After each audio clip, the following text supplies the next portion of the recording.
Okay. Thank you.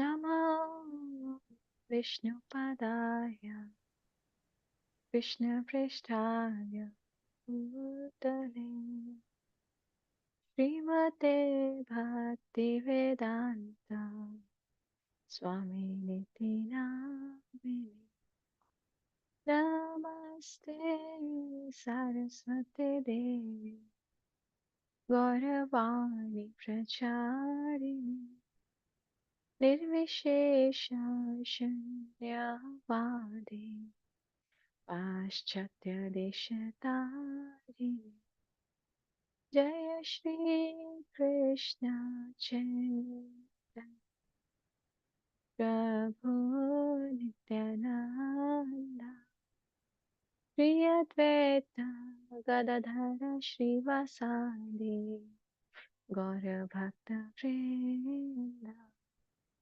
Hare Krishna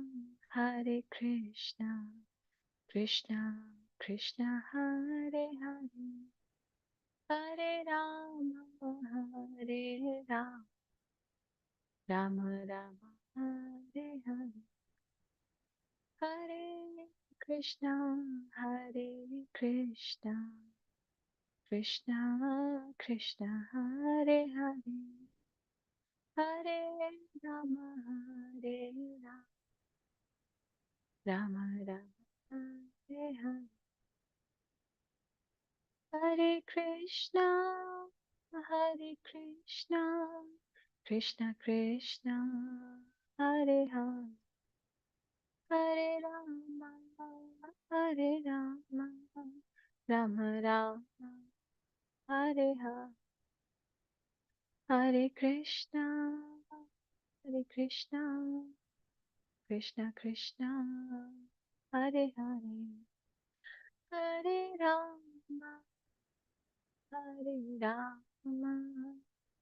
Rama Rama Hare Hare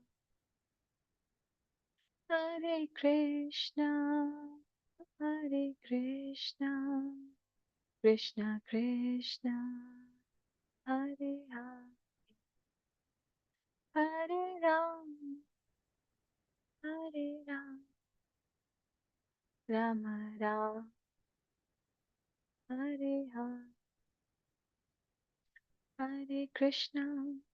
Hare Krishna Krishna Krishna Hare Hare Hare Rama Rama Rama Hare Hare Hare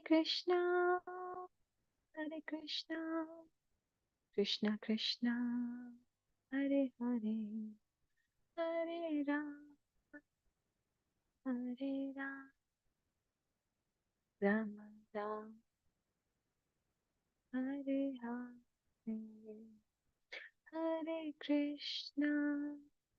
Hare Krishna Krishna Krishna Hare Hare Hare Rama Rama Rama Hare Hare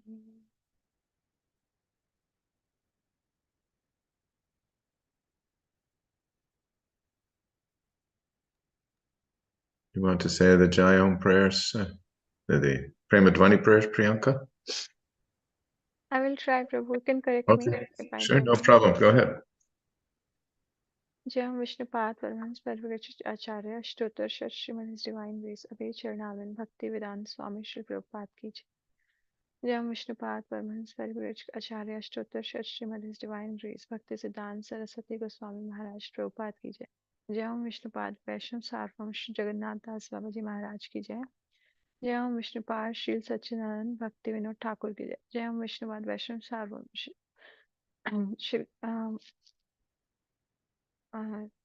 Shri Gaur Kishordas बाबा जी महाराज की जय। जय श्री कृष्ण चैतन्य प्रभु नित्यानंद श्री अद्वैत गदाधर श्री वासादि गौर भक्तवृंद की जय। श्री षट गोस्वामी जी की जय। श्री वृंदावन धाम की जय, श्री मायापुर धाम की जय, गंगा माई की जय, यमुना माई की जय, भक्ति देवी की जय, तुलसी देवी की जय, समवेत गौर भक्तवृंद की जय, निताई गौर प्रेमानंदी। हरि बोल। Hari Bol. Thank you so much, Priyanka Mataji. And thank you everyone for being here for Srimad Bhagavatam class with His Holiness Jayadvaita Swami and friends. It is Monday, November 27th, 2023. We are in the third canto of Srimad Bhagavatam, 26th chapter. And last Friday, we had made up to text 16, and our discussion was so lively and found that this subject required so much more than the 10 minutes we had in which to discuss it, that I think we unanimously decided to go back over the text one more time. If I recall correctly, Vijay Krishna Prabhu had read and begun speaking about his thoughts on this verse. So if that would be all right with him, I'd like to insist that he pick up where he left off, and that will be our starting place for tonight's reading. Is that all right, Prabhu? Yes, Ekendra Das Prabhu, that is all right. May I? Please do. Yes, very quickly. The quote from the, for me to present my comment, I need to offer to the Sangha the quote from the purport, which goes as follows, quote, actually it is at the very end of the purport, the sentence before the last sentence, quote, we should therefore accept the time factor as the Supreme Personality of Godhead standing before us. And I repeat these three last words, standing before us, end quote. So based on this quote, my quick comment is,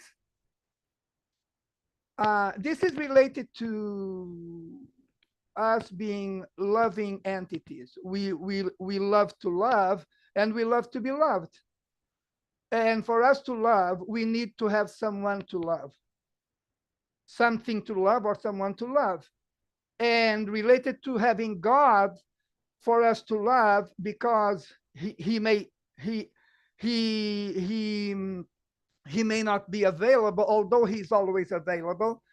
But depending on the contamination that is covering us, we cannot perceive that he is available. What I think it is opportune to say is that, okay, we may not perceive him because of the contamination which covers us, but still he's the whole time available, at least in accordance with this quote, by standing before us as the time factor. And then what is it that the intelligent devotee will do in order for him to love the Supreme Personality of Godhead? He will make use of his time, of the time available for him to love God. He will make use of this time in the most devotional way. And in this way, to love God will be possible. So it's all about making the best use of the available time that it is offered to us by the Supreme Personality of Godhead, who stands before us the whole time, because he is the time factor. That is my comment for today. Thank you very much. Hare Krishna. Thank you very much, Prabhu. In the interest of keeping the discussion going on this verse, and we only just started it, I'll read the text and the translation, and then maybe someone would like to, we can go over the purport one more time with the things that Vijay Krishna Prabhu has said in mind. Prabhavang Paurushang Prahu Kalam Eke Yato Bhayam Ahankara Vimudhasya Kartu Prakritim Iyusha. The influence of the Supreme Personality of Godhead is felt in the time factor, which causes fear of death due to the false ego of the deluded soul who has contacted material nature. Panchatattva Prabhu, could you read us the purport? Sure. Purport. The living entity's fear of death is due to his false ego of identifying with the body. Everyone is afraid of death. Actually, there is no death for the spirit soul, but due to our absorption in the identification of body as self, the fear of death develops. It is also stated in the Srimad Bhagavatam 11.2.37, Vayam dvitiya biniveshata syat. Dvitiya refers to matter, which is beyond spirit. Matter is the secondary manifestation of spirit, for matter is produced from spirit. Just as the material elements described are caused by the Supreme Lord or the Supreme Spirit, the body is also a product of the spirit soul. Therefore, the material body is called Dvitiya, or the second. One who is absorbed in this second element, or second exhibition of the spirit soul, is afraid of death. When one is fully convinced that he is not his body, there is no question of fearing death, since the spirit soul does not die. If the spirit soul engages in the spiritual activities of devotional service, he is completely freed from the platform of birth and death. His next position is complete spiritual freedom from a material body. The fear of death is the action of the kala, or the time factor, which represents the influence of the Supreme Personality of Godhead. In other words, time is destructive. Whatever is created is subject to destruction and dissolution, which is the action of time. Time is a representation of the Lord, and it reminds us also that we must surrender unto the Lord.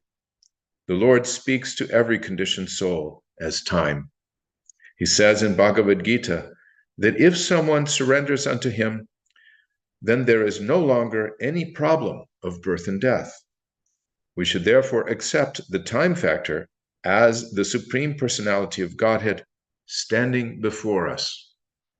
This is further explained in the following verse. Hare Krishna.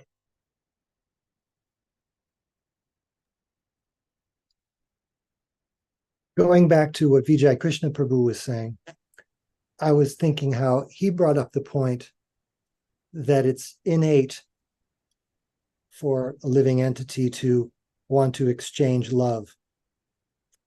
And here, what's being said is that the Lord is saying that our experience of him in the material world is mainly one of fear, that he's standing before us in the time factor.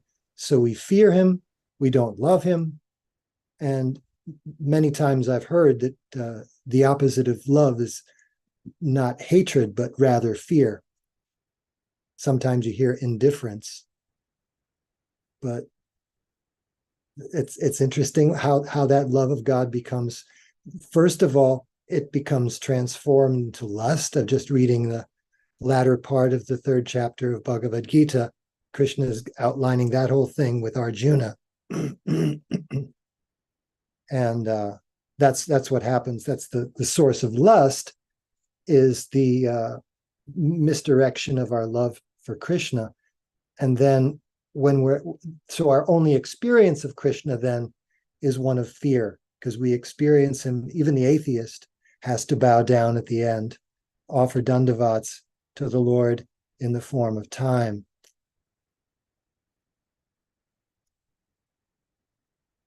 It's an interesting point.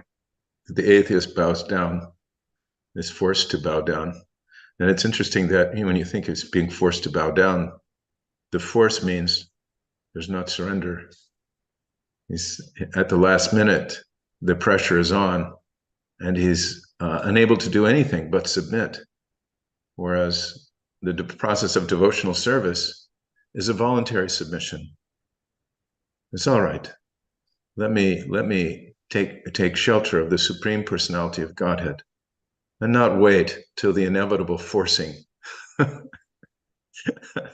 Not wait till till the, to the last moment or the last breath to say, okay, I submit. Yeah. We don't want to be like the personality of Kali, who's faced with the sword of Parikshit Maharaj, says, okay.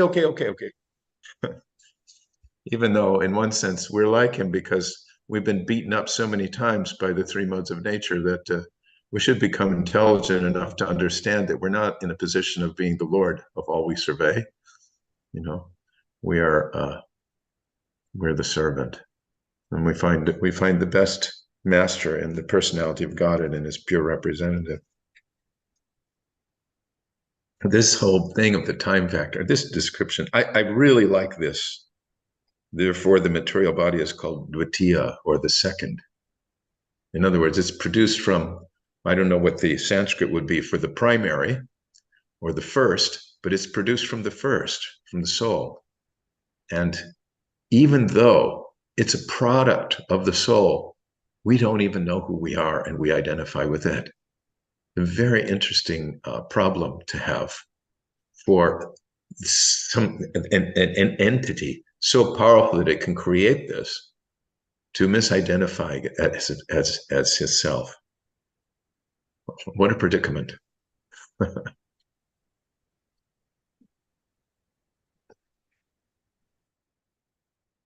Thank you. Yes. Yeah. So the question is, do you want to come along the easy way or the hard way?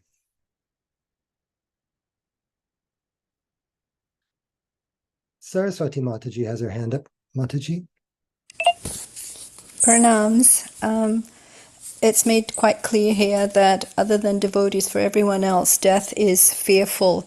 But I recall Maharaj saying something along the lines of, if a devotee finds themselves in a palliative care kind of a situation where the body is giving out, then rather than prolong that process, it's better to fast till death. If I'm just trying to remember, I believe that's what he was saying in the series of lectures given on Vanaprastha life. And so I was just wanting to extend that and ask, because I don't know whether he did give an answer to this question about euthanasia for devotees. If they know they're in palliative care, is that something that they should accept if it's being offered by the doctors? Because, of course, you don't want to end up like in a state where you're committing suicide. So I don't know if euthanasia directly equates committing suicide, because of course that's not for devotees. So that's one of my first questions. And my second question is, we hear that death is final, yet there have been exceptions. And of course the first example that comes to mind is Krishna and Balram fulfilling the desire of their guru Sandipani Muni and bringing back the son from Yamlok. And the second example comes of Sati Savitri, who also brought back her husband from Yamlok. Those are the only two examples I can think of. So I suppose there can be exceptions. Of course, in the case of Savitri, she brought back her husband with her own efforts and her chastity. So I'm just thinking that although we hear death is final, we know of some exceptions. I don't know if there are even more exceptions. Not that we should be relying on that, but those are two of my questions. Hare Krishna.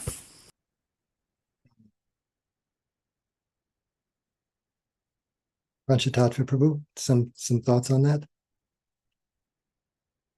Yeah, I just posted a comment that euthanasia is suicide by another hand.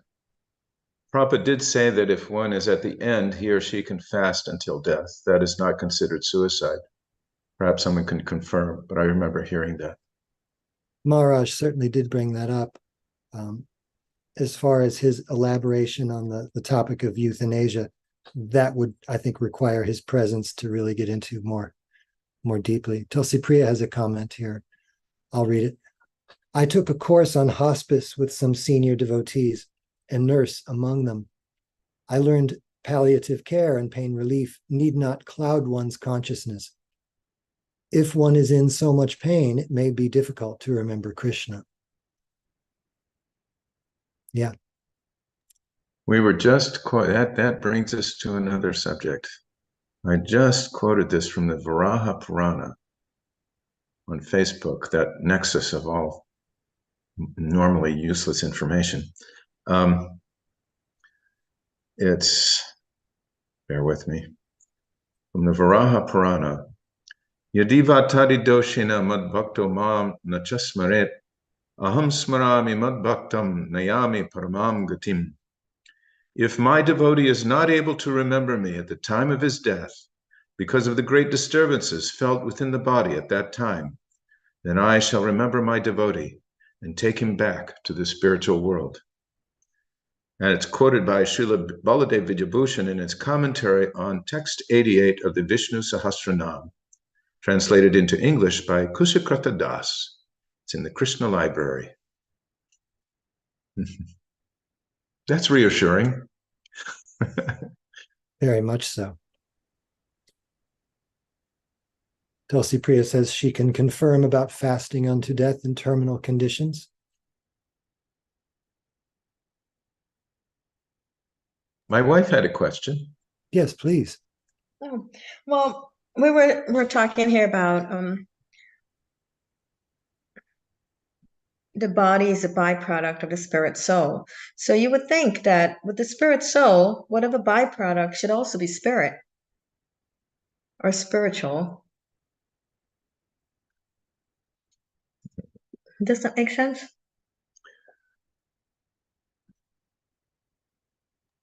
Could you maybe elaborate on that comment a little bit more elaborately? Well, it's a byproduct. For example, we give birth to someone, we're given also a body as a child comes out. So the spirit, the mature body is a byproduct of the spirit soul. So I would think that whatever byproduct comes out, it would be spiritual as well. There's somehow there's a connection there, the material and the spiritual. Well, it's a byproduct of, it's a product. Actually, Prabhupada uses the term product. It's a product of the spirit soul in touch with matter. So it's matter. It's the soul in contact with the aggregate elements, which we hear described here. Earth, water, fire, earth, and so forth. So that's the thing. The soul doesn't have to produce such a body, but because the soul is under the modes of nature, under the control of the time factor, this production takes place. And under the control of the demigods. Yeah. Well, thank you. What would you say? I just wanted to. What would you say in response to that question, Kendra Prabhu? Well, I can just repeat what my wife has said. She says passing stool is a byproduct of the body, but stool is not one's body. That's a nice analogy. it's a step down, you could say, from the body itself. Just as we hear that the Bhina Prakritirashtadha, there's 8 different material varieties of stuff, but they're byproducts of spirit. Spirit produces just these things, but yeah, or Krishna's material energy is or like a byproduct of our speaking right now is the recorded version of this class on our computer. That would be considered a byproduct.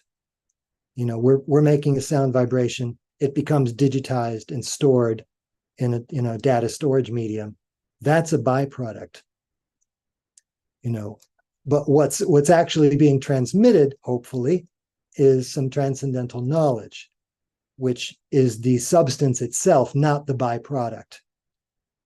And Tulsi Priya says separated energy. So there's a difference between separated or bhina and then the jiva or the spirit itself. So yeah. Priyanka Mataji says material nature is impregnated by the Supreme Lord. So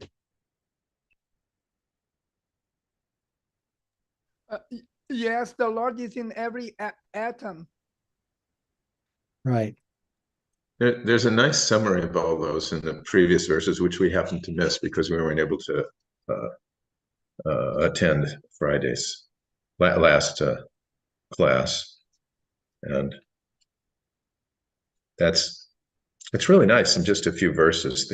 The whole gamut of material elements and senses are described, none of them being identical with the soul. Yoganananda Mata, is that Oh, beginning to address what you had in mind?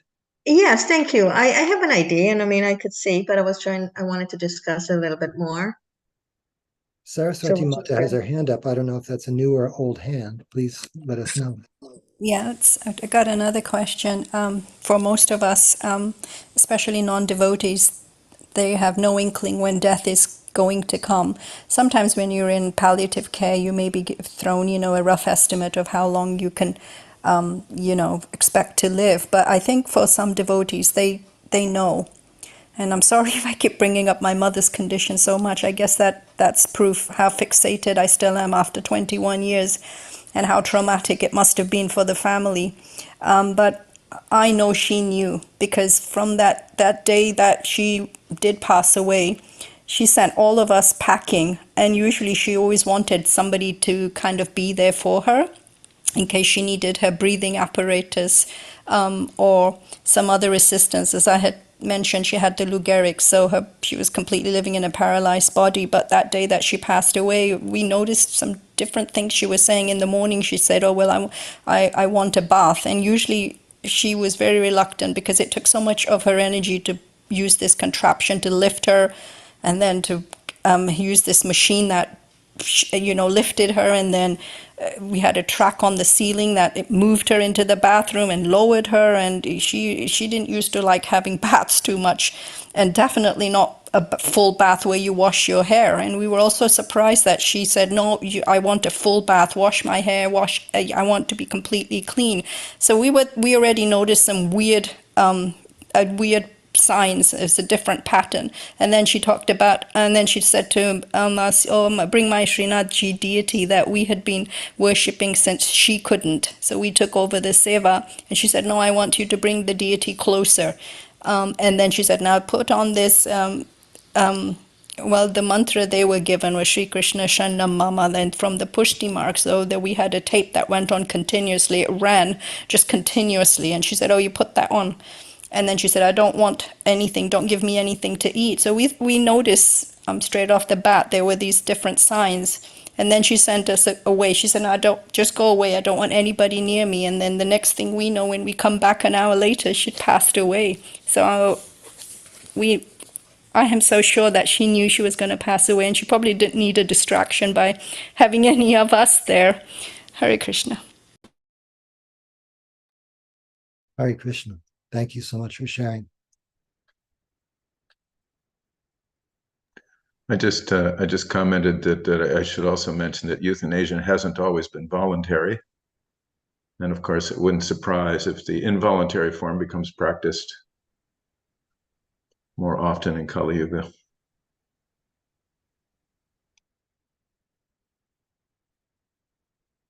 Yeah, it's a vicious yuga indeed. Tulsi Priya has her hand up. Hare Krishna. I want to go back to Yoganananda Mataji was having something to say, but I just wanted to add to Saraswati's first that I've heard lots of stories of people who have intuitions about their death. They don't even have to be devotees. There's a radio show that talks about hospice nurses, and they say they've seen many instances of, the family gathered around the person who's dying, and then, maybe somebody, it could be a group of people, and they say, "Well, let's go get something to eat and we'll come back." And then as soon as the family leaves, the person dies. Like, they don't want to die in front of them. Or somebody, if there's one person, they'll step away to go to the bathroom, and while they're gone, the person leaves. Another instance is emergency medical workers maybe taking somebody to the hospital in the ambulance, and the person says, "I'm going to die, aren't I?"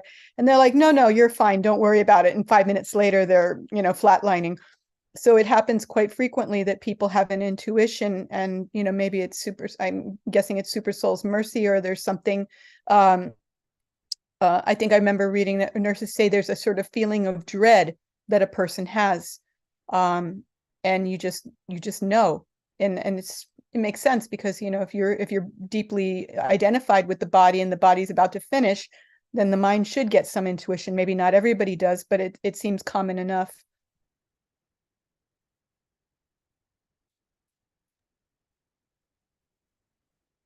Yes, and then I'm remembering His Holiness Kadamba Kanana Maharaj saying it's just a change of service.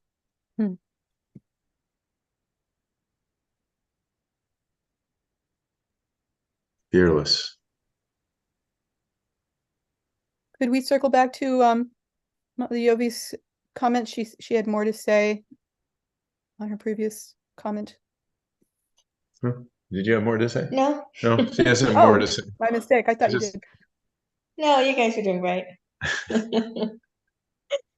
All right. Well, shall we move on? Let's do another verse. It's only 7:31. Kendra Das Prabhu, may I? Please. No, it's because we are discussing about time, and there's a quote from Chanakya Pandit, which goes as follows, quote, "Time is like a river flowing ceaselessly. We cannot hold it back, nor can we divert its course. Instead, let us navigate its currents wisely, for in its passage lies both opportunity and loss," unquote. Great quote. Nice. Where did you find that, Prabhu? This is somewhere online.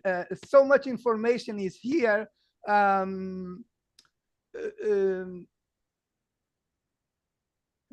This is www.bing.com. I did the search related to Chanakya speaking about time, and this just appeared. And this is not a specific website. This is just a lost sentence here on my screen. Great. The internet is good for something after all. Yes, it is. Srila Vishwanath Chakravarti has just a couple things to say on this verse. His translation, Bhanu Swami's translation of the text itself is, of the verse under discussion here. Time is said to be the Lord's power, by which fear arises in the jiva, having contacted Prakriti and being bewildered by ego. Very short purport. The first description of time is given. Time is called the power of the Supreme Lord, from which the jiva's fears arise. Time is described as the instigator of the jiva. Something to meditate on.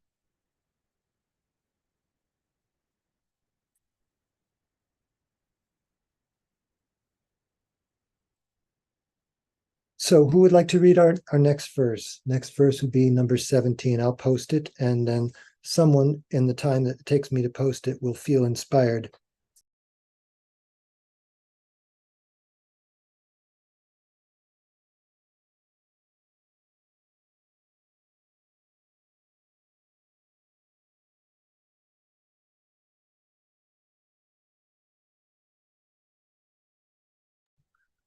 I'll read if someone doesn't.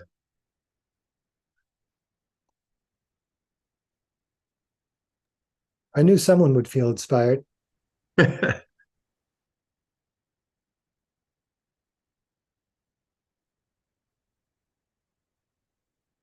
Oh. Text 17.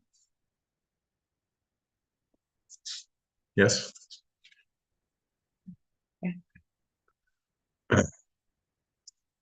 Prakriter guna samyasya nirviseshasya manavi Cheshtayata sa Bhagavan Kala ityupalakshitaha. Translation. My dear mother, O daughter of Swayambhuva Manu, the time factor, as I have explained, is the Supreme Personality of Godhead, from whom the creation begins as a result of the agitation of the neutral, unmanifested nature.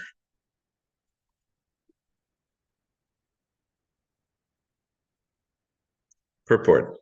The unmanifested state of material nature, pradhan, is being explained.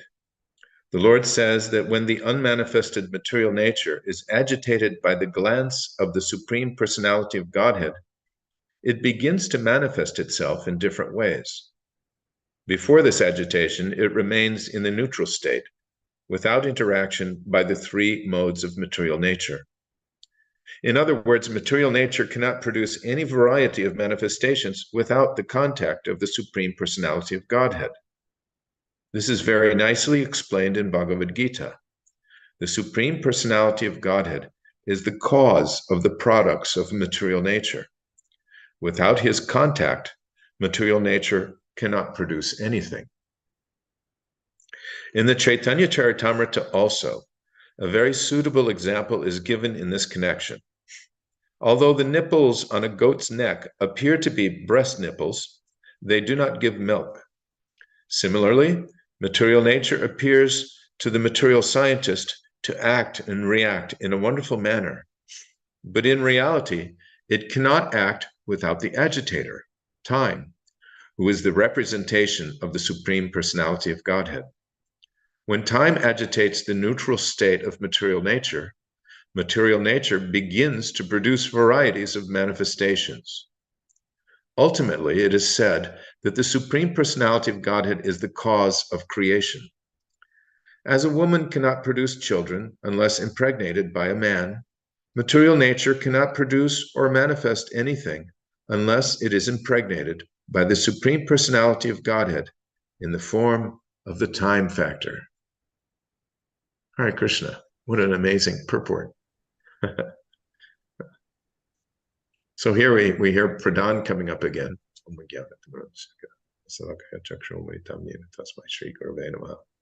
And it's that Pradhan, by the force of the Lord's impersonal time factor, that begins to produce manifestations of variegatedness. And then, of course, the three modes of nature begin to affect all these different manifestations.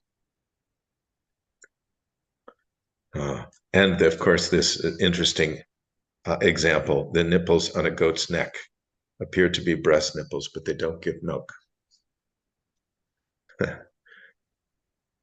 The time factor is what's making things happen, and the scientist doesn't understand that that's what's at play.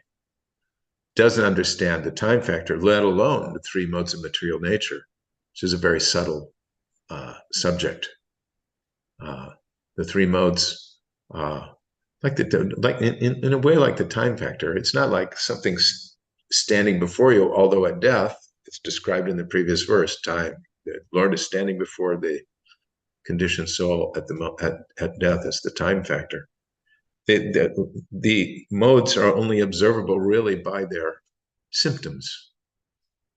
So it escapes the intelligence, the Maya-parita Gyan intelligence of the scientist. And only now, with scientists who have been impressed and have been informed and educated by Srila Prabhupada's books, such as those of the Bhaktivedanta Institute, are these subtler manifestations being studied and comprehended.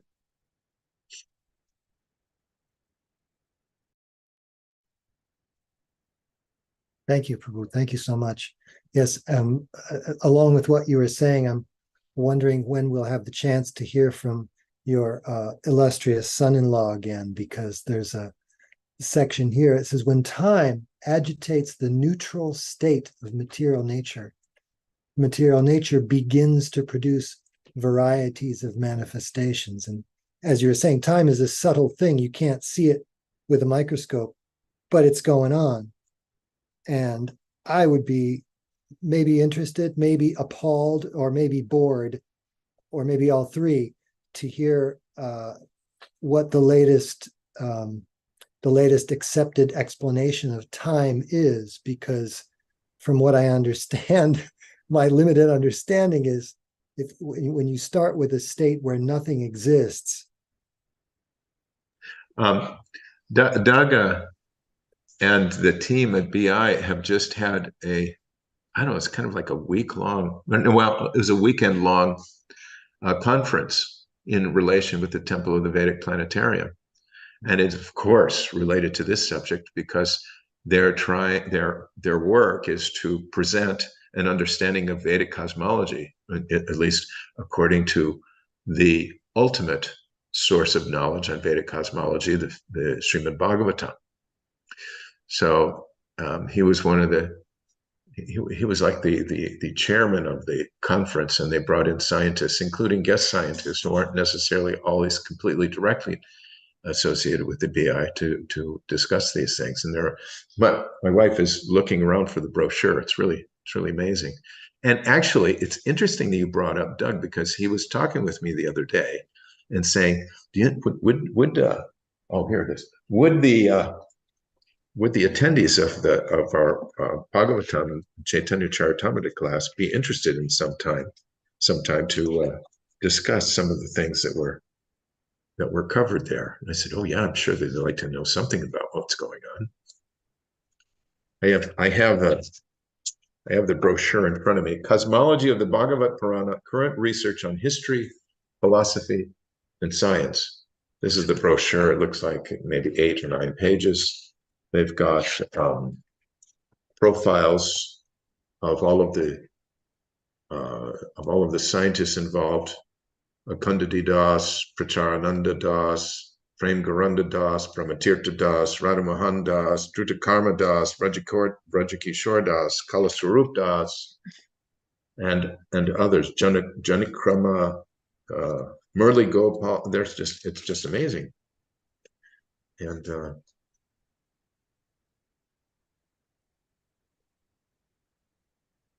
anyway, he said he'd like to present something. I said, yeah, sure, but he's not on this evening, so maybe we'll get him. Maybe we'll get him for Friday or something if anybody's interested. Yeah, I think there's some interest. Dana gave that a heart, so yeah. Yeah, just the idea that without time, nothing happens. But then where does time come from? Where is the necessity for time? How does time evolve? Where does it come from? We can answer that if you accept our take on things. How else is it going to be answered? I don't know. Or I don't know if I'd want to know. Priyanka Mataji gives another yes, so there's an affirmative. There's definitely interest. So bring it up with Doug. It'd be really nice to hear. I will, and I'll see if he can link it to this series of verses that we're studying here, because it is a chapter, after all, called Fundamental Principles of Material Nature. So I tell him my sense of time here. The Vedic cosmology is, of course, the sum and substance of fundamental principles of material nature. Yeah. And it occurs to me too that the way Krishna presents Bhagavad Gita to Arjuna is that once he's saying, just hear from me and you will know. The fundamental principle of knowledge is just hearing from the right source, and then you know. After you know something conclusively and doubtlessly, then you know it. Yeah. So we're gifted with this knowledge, and then we just have to carry it out. We have to, it's very interesting to me, the subject of how knowledge takes place. Yeah. I'll just mention a few of these mind-bending subjects that were covered. Akundadi presented on something called cosmogony, ingredients for making a successful universe. And then there's a whole gloss of what, a kind of summary of the subject he's going to cover. Doug presented the flow of causality before the Big Bang. And then Laura Domenic from the University of Zurich presents Exploring Worldviews, Challenging Fundamental Principles in Science and Cosmology. Then someone named Tiziano Valentinuzzi, who has a PhD in astronomy, works with the Bhaktivedanta Institute for Higher Studies, presented Pre-Creation, Entropy, and the Arrow of Time in the Puranas. So it goes on like that. There's so many. Great stuff. Oh, and here's my wife, Yoganananda, found in Vanity Karma a nice section. I don't think we have time to read it all, or if anybody's interested, the question being addressed by Jayadvaita Swami here is, why is there time at all? Right. So if you want to hear, otherwise we can mention in the text where to find it, what page, and so forth. Yeah, sure. If that's something you can put in the chat window, so those of us who have the book can reference it immediately. Yeah.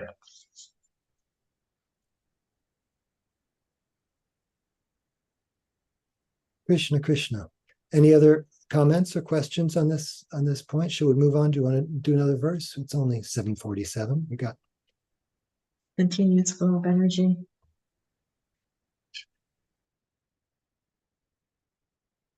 all right. So let's see. I'll post the next verse and then we'll sort out who might want to read it.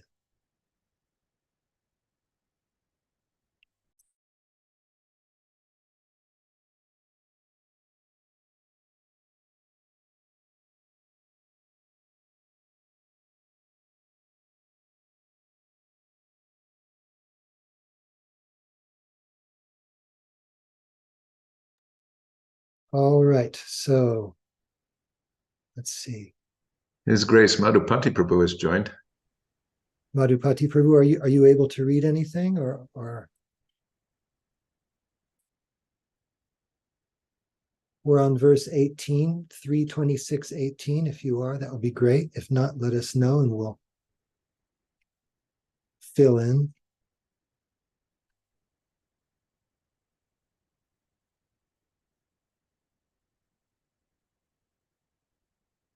All right. Would Dana like to read?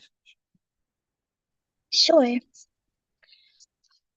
Natta Purusha Rupina Kala Rupina Yo Pahi Samapite Esha Sattvanam Bhagavanatma Mayaya. Translation. By exhibiting his potencies, the Supreme Personality of Godhead adjusts all these different elements, keeping himself within as the Supersoul and without as time. Purport. Here it is stated that within the heart, the Supreme Personality of Godhead resides as the Supersoul. This situation is also explained in Bhagavad Gita. The Supersoul rests beside the individual soul and acts as a witness. This is also confirmed elsewhere in the Vedic literature. Two birds are sitting on the same tree of the body. One is witnessing, and the other is eating the fruits of the tree. This Purusha, or Paramatma, who resides within the body of the individual soul, is described in Bhagavad Gita 13:23 as the Upadrashtra, witness, and the Anumanata, sanctioning authority. The conditioned soul engages in the happiness and distress of the particular body given him by the arrangement of the external energy of the Supreme Lord. But the Supreme Living Being, or the Paramatma, is different from the conditioned soul. He is described in Bhagavad Gita as Maheshvara, or the Supreme Lord. He is Paramatma, not Jiva Atma. Paramatma means the Supersoul, who is sitting by the side of the conditioned soul just to sanction his activities. The conditioned soul comes to this material world in order to lord it over material nature. Since one cannot do anything without the sanction of the Supreme Lord, he lives with the Jiva soul as witness and sanction giver. He is also Bhokta. He gives maintenance and sustenance to the conditioned soul. Since the living entity is constitutionally part and parcel of the Supreme Personality of Godhead, the Lord is very affectionate to the living entities. Unfortunately, when the living entity is bewildered or illusioned by the external energy, he becomes forgetful of his eternal relationship with the Lord. But as soon as he becomes aware of his constitutional position, he is liberated. One minute independence of the conditioned soul is exhibited by his marginal position. If he likes, he can forget the Supreme Personality of Godhead and come into the material existence with a false ego to lord it over material nature. But if he likes, he can turn his face to the service of the Lord. The individual living entity is given that independence. His conditional life is ended and his life becomes successful as soon as he turns his face to the Lord. But by misusing his independence, he enters into material existence. Yet the Lord is so kind that as Supersoul, he always remains with the conditioned soul. The concern of the Lord is neither to enjoy nor to suffer from the material body. He remains with the jiva simply as sanction giver and witness so that the living entity can receive the results of his activities, good or bad. Outside the body of the conditioned soul, the Supreme Personality of Godhead remains as the time factor. According to Sankhya system of philosophy, there are 25 elements. The 24 elements already described plus the time factor make 25. According to some learned philosophers, the supersoul is included to make a total of 26 elements. Wow. I didn't know that about the supersoul being included. That's interesting. I know it's only by some learned philosophers, but interesting concept. I really always, every time I need to hear it, this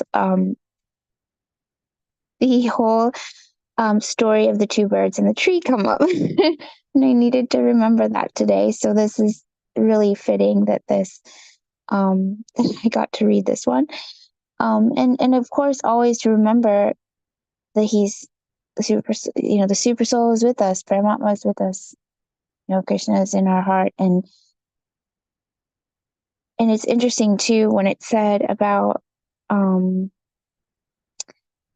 how he remains with the jiva simply as sanction giver and witness so that the living entity can receive the results of his activities, good or bad. Like he doesn't just say, oh, you're failing, I'm out of here. He stays with us. And what kind of like unconditional love is that, right? Like, and isn't going to be like, I told you so when we run into a wall, so to speak, a material wall. So I really appreciated getting to be able to read this verse because I needed to hear every bit of it. So I'd love to hear everyone else's reflections. Thank you so much. Panchatattva Prabhu, some thoughts? Oh, I was just looking at that 13th chapter, 23rd verse. Upadrishtanamanta varta bhokta maheshvara paramatmeti chapyukto dehismin purusha paraha. It's interesting that in that purport that, this bhokta here, that in the word for word there, bhokta is described as supreme enjoyer. The Lord he's the overseer, the permitter. Yet in this body, there's a transcendental enjoyer who is the Lord, the supreme proprietor, who exists as the overseer and permitter, who is known as the supersoul. In the word for word, bhokta is supreme enjoyer. Then down in the purport, the difference, one of the differences between the individual jiva and the Lord is that the individual is described as bhukta. Bhukta is the Roman transliteration, bhukta, or the sustained. And the Lord is bhokta, or the maintainer. So It's interesting that this can have this double meaning. In other words, the individual is enjoyed by the Lord, but he's also maintained by the Lord. The Supreme Lord is the enjoyer. He's also the maintainer. And the word bhokta indicates both enjoyer and maintainer. That's an interesting facet of that verse and purport for me.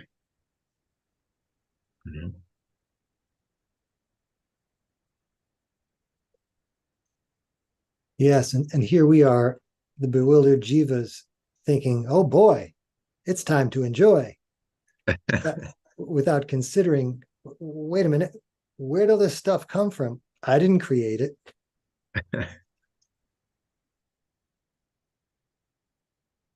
The Lord gives us so much facility. And he gives us facility to forget him, to forget everything except our own. We become our consciousness narrows down so finely, so that all we can see practically is the next item of enjoyment. Mm-hmm. We don't consider the past, the future. We just think my enjoyment right now. We don't consider the Paramatma, the fact that he's all the elements plus himself, allowing us to go on in this bewildered state, thinking that we can do whatever we want, have whatever we want, be all that we can be.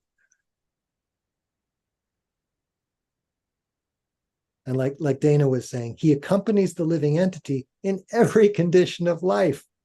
The piles of dung beetles on the guano islands, the Paramatmas in every one of those little beetles.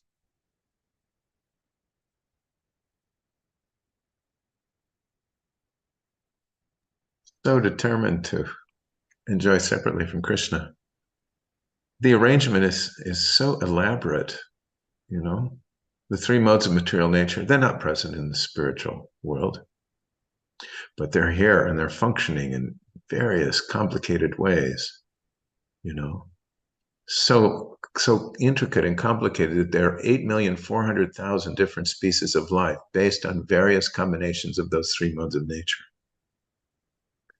All that facility for trying to enjoy that which is a fruitless endeavor to enjoy. Somehow Krishna manages to stay back just enough so that if you're determined to try to enjoy, you're not being forced to recognize him. He's giving you this amazing. He's allowing you this ignorance to go on, endlessly trying to wrestle with these material elements.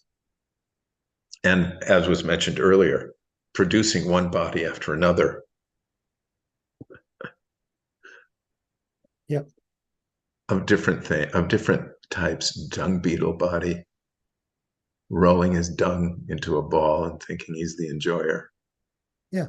Or demigod, commanding this, various sense activities of different living entities and thinking he's the enjoyer. He's got some idea that he's not, but still that there's some desire to enjoy. Otherwise, he wouldn't be accepting that body even. Better position, but the enjoying principle remains in one form or another. Krishna, Krishna.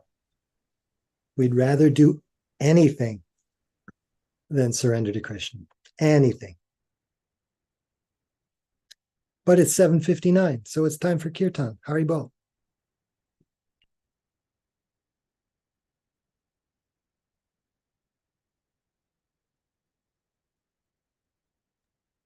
Can I nominate Krishna Kaunteya Prabhu? Krishna Kaunteya Prabhu, would you be so kind as to lead this closing kirtan in your own lovely way? I don't know about how lovely it is, but Hare Krishna, Hare Krishna,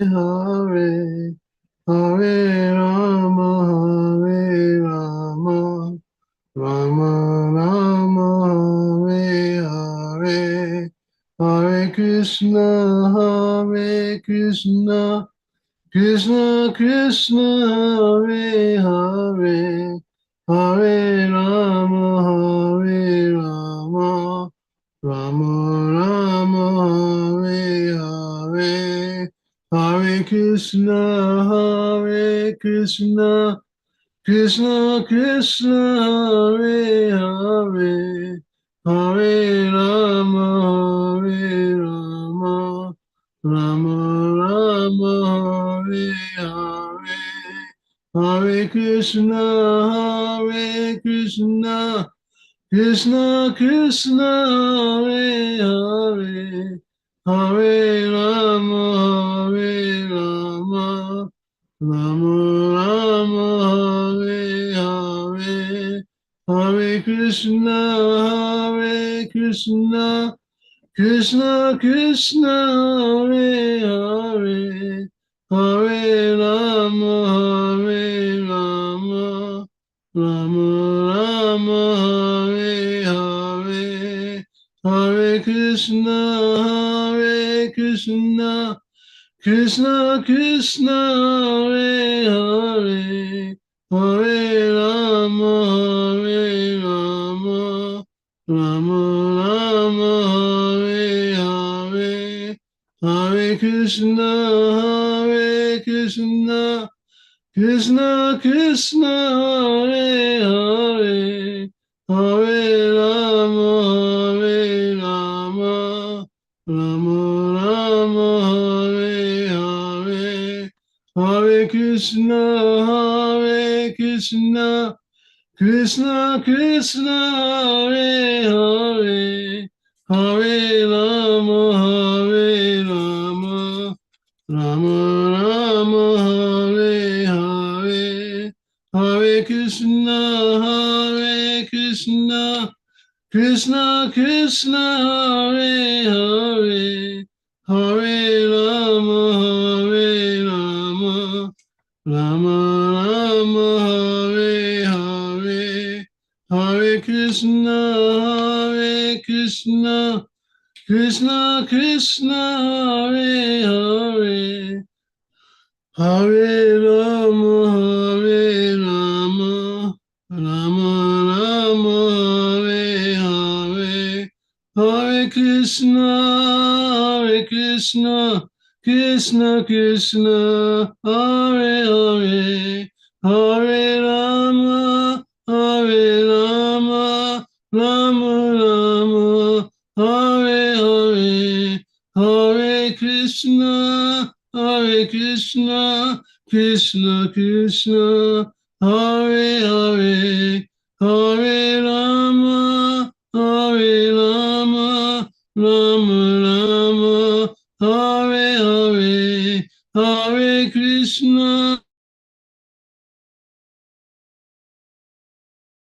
Hare Hare, Hare Rama, Hare Rama, Rama Rama, Hare Hare. Haribo.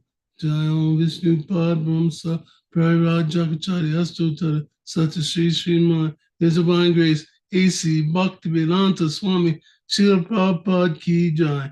Jai Om Vishnu Pad Brahmsa Prariraj Jakacharya Astottara Satya Sri Srimad His Divine Grace Bhakti Siddhanta Saraswati Goswami Srila Prabhupada Ki Jai. Ananta Koti Vaishnava Vrinda Ki Jai. Namacharya Srila Haridas Thakur Ki Jai. ISKCON founder Acharya, Savior of the world, Srila Prabhupada Ki Jai. Prem Se Kaho Sri Krishna Chaitanya Prabhu Nityananda Sri Advaita Gadadhar Shivasari Gaura Bhaktivinoda Ki Jai. Sri Radha Krishna Gopal Samakun Radhakun Giridhar Dana Ki Jai. Sri Vrindavan Dhamma Ki Jai. Sri Mathura Dhamma Ki Jai. Sri Navadvip Dhamma Ki Jai. Sri Jagannath Puri Dhamma Ki Jai. Sri Gagara Mai Ki Jai. Yamuna Mai Ki Jai. Tulsi Devi Ki Jai. Bhakti Devi Ki Jai. Harinam Sankirtan Ki Jai. Brihad Madanga Ki Jai. Samaveda Bhaktivinoda Ki Jai. Gaura Premanandi Hari Hari Bo. All glories to some devotees, all glories to some devotees, all glories to some devotees. Jai Shri Guru Vengaranga Shri Prabhupada Ki Jai.